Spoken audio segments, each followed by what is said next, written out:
Yung mga old kasi natin na refrigerator before is wala pang inverter. No? Hindi pa na invento ang inverter na tinatawag. Mga refrigerator natin nung 80s, 90s, umaabot yan ng mga 15 years, 20 years.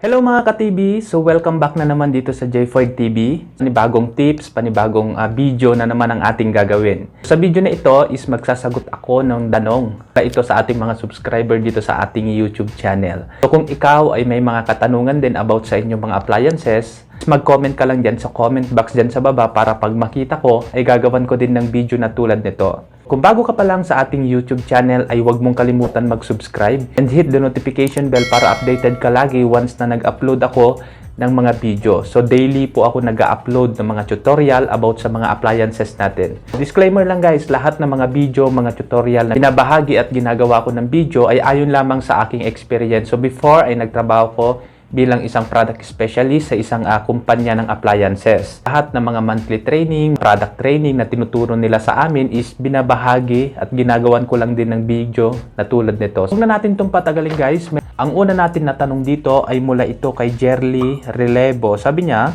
pwedeng magtanong ilang taon po tumatagal ang buhay ng ref? Shout out sa iyo Jerly. Tinatanong ni Ma'am Jerly is ilang taon daw ba ang buhay ng isang refrigerator? Ilang taon ba na tumatagal? Ma'am Jerly, wala pong makakapagsabi kung ilang taon aabutin yung ating refrigerator. Nasa paggamit kasi yan. Mapunta tayo sa mga old natin na refrigerator. So, yung mga old kasi natin na refrigerator before is wala pang inverter. Hindi pa na invento ang inverter na tinatawag. Yung mga refrigerator natin nung 80s, 90s, so umaabot yan ng 15 years. Sila National, sila Panasonic, sila Sharp. So yan yung mga trusted brand, mga Japan technology natin na mga refrigerator.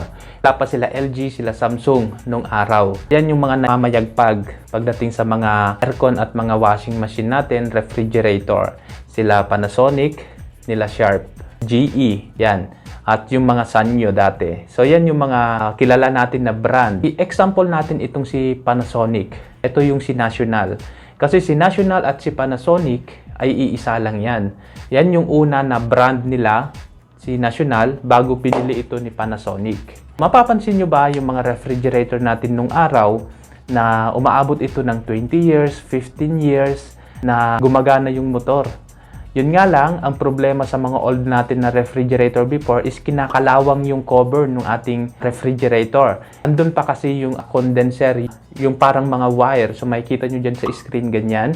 Yan yung umiinit, yan yung tinatawag na condenser. Yan yung sinasabitan ng mga magulang mo nung araw ng mga medyas, mga basahan para matuyo. Ang problema kasi pagka nasa likod yung condenser natin, pagka malamig na yung loob ng ating refrigerator, is nagmumoist kasi yung magkabilang gilid ng ating refrigerator. So, ang mangyayari kasi nun is magtutubig papunta dun sa baba. Ang mangyayari, kakalawangin siya. So, yun yung isang cause ng pagkalawang ng ating refrigerator. So, yan yung mga old natin na refrigerator. So, makikita mo lagi yung nasa likod pa yung condenser, yung wire na umiinit. Tumatagal siya ng mga 15 years. Meron pa nga kaming refrigerator guys na Panasonic yung brand. Hanggang ngayon is buhay pa rin siya. Umaabot na siya nasa 23 years. Ang tagal. Ibig sabihin, maganda yung mga non-inverter kasi wala pang inverter nung araw eh. Maganda yung refrigerator natin nung araw. Yun nga lang, ang problema lang is kinakalawang, nagfi-fade yung kulay ng ating refrigerator sa cover niya.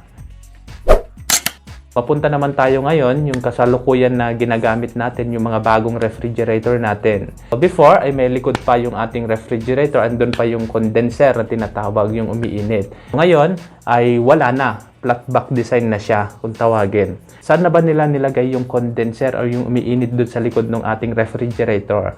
Nilagay na nila dito sa magkabilang side naman. So kung mapapansin nyo sa mga refrigerator ngayon, umiinit na sa magkabilang side. Pagka malamig na yung loob ng ating refrigerator, is umiinit na rin dito sa magkabilang side. Ay iwasan kasi natin yung moist or yung pagkalawang ng cover ng ating refrigerator. At the same time, Yung cover kasi ng ating refrigerator ngayon is coated na. So, kulay brown, mga ganon. Kahit gasgasin mo siya ng konti, hindi siya nagagasgas. Parang plastic na coated siya. Yan yung kagandahan naman ng mga refrigerator natin ngayon na mga bago. Kung ang tanong ni Ma'am Jerly is, ano yung mas matagal ngayon na gamitin natin ng mga refrigerator? So, yun nga, yung sabi ko sa inyo, Ma'am Jerly, dahil nga may inverter ngayon na refrigerator is mas mabilis na pwedeng masira yung ating refrigerator. Isa pa is yung nangyayari dun sa inyong lugar. So, yung may fluctuation na nangyayari, taas-baba, yung ating kuryente is pwedeng makasira din yun. So, yun yung tinatawag na fluctuation.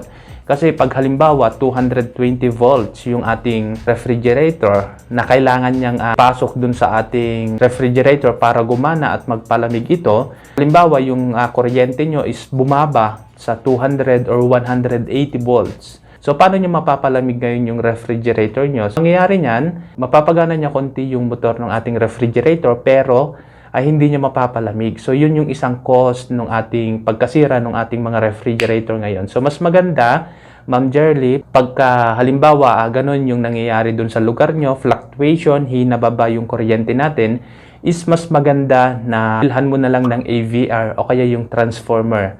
So, yung AVR, ito yung automatic voltage regulator. Bilhin nyo yan pagka nagloloko yung kuryente nyo. Nasa paggamit kasi natin yan, pag halimbawa ikaw bukas ka ng bukas, hindi mo iniingatan yung mga refrigerator natin, is pwede ka agad na masira. Meron pa nga 8 months pa lang sira na. Isa yan sa mga strategy or yung marketing strategy ng isang brand. Napakita lang nila na maganda yung brand nila. Paglipas ng ilang taon is sira na kaagad. Pero huwag kayong mag-alala dahil pag inverter naman na yung refrigerator niya, umaabot ng 10 years, 12 years yan sa warranty. Covered yan ng warranty nila. So, pinataas naman nila. So, before, ay nasa 5 years lang. Ngayon, yung mga inverter natin na mga no-frost na refrigerator ay umaabot na ng 10 to 12 years yung warranty. So, yan, Ma'am Jerly, wala po makakapagsabi kung ilang taon yung buhay ng ating refrigerator. Nasa paggamit po natin yan. So, isa pa na ititip ko sa inyo, yung laman ng ating refrigerator, ibase nyo ito sa pag-adjust ng thermostat o yung control ng temperature natin. So, ayun lang guys. Sana meron na naman kayo nakapulot na aral dito sa video na to. Kung bago ka pa lang sa ating YouTube channel, ay huwag mong kalimutan mag-subscribe and hit the notification bell para updated ka lagi once na nag-upload ako ng mga bagong video. So, kung ikaw ay may mga katanungan din about sa inyong mga appliances, is mag-comment ka lang dyan sa comment box dyan sa baba para pag makita ko ay gagawan ko din ng video na tulad nito. Hanggang dito na lang itong video na to guys. Maraming salamat sa pag-support. Sa natapos mo na naman itong video na to. Mag-iingat tayo palagi guys. God bless. Peace.